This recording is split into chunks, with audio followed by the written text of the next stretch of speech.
Welcome. In this video, we will see how to hack Windows PC of version 7, 8 and 10 with HTA web server.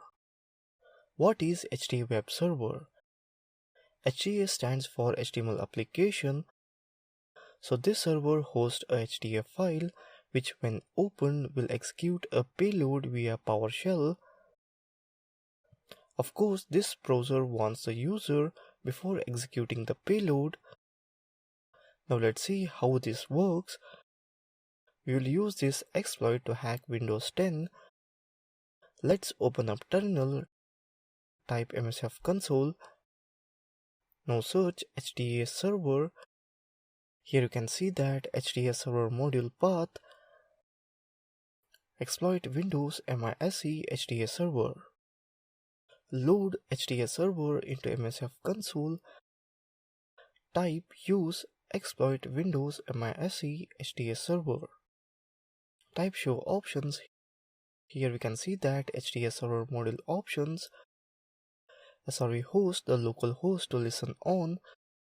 This must be an address on the local machine. SRE port the local port to listen, and so on.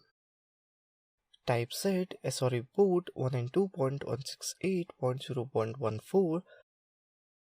Let's set the payload as reverse TCP.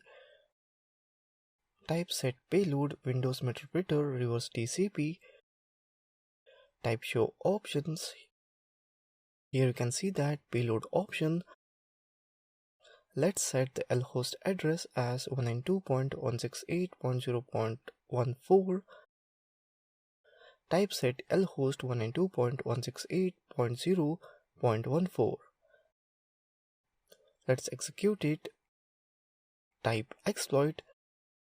As you can see, it has generated an URL. We need to make the victim click on this particular URL for our exploit to work. We have already seen this in previous video how to make it happen and all.